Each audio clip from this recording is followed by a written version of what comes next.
నమస్తే welcome to KK news నేను Sridevi YCP నాయకుడు మాజీ మంత్రి పెడన మాజీ ఎమ్మెల్యే జోగి రమేష్ పరారీలో ఉన్నారా అంటే పోలీసులు అవునని అంటున్నారు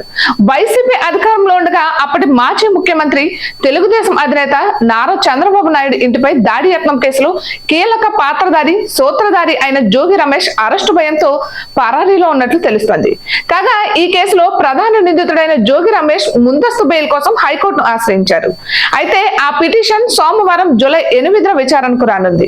అయితే చంద్రబాబు నివాసంపై జోగి రమేష్ దాడికి ప్రయత్నించిన ఘటనకు సంబంధించిన పోలీసుల అరెస్టుకు రంగం సిద్ధం చేశారన్న సమాచారంతో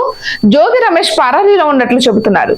జోగి రమేష్ అరెస్టు విషయంలో పోలీసులు ఆచితూచి వ్యవహరిస్తున్నారు అప్పట్లో చంద్రబాబు ఇంటిపై దాడికి ప్రయత్నించిన ఘటనకు సంబంధించి సీసీటీవీ ఫుటేజ్లు సహా పక్కా ఆధారాలను సేకరించిన పోలీసులు జోగి రమేష్ అరెస్టుకు సిద్ధమయ్యారు ఈ నేపథ్యంలోనే జోగి రమేష్ అజ్ఞాతంలోకి వెళ్ళినట్లు విశ్వసనీయ సమాచారం ఇటువంటి మరెన్నో వీడియోస్ కోసం కేకే న్యూస్ తెలుగు ఛానల్ ని సబ్స్క్రైబ్ చేసుకోండి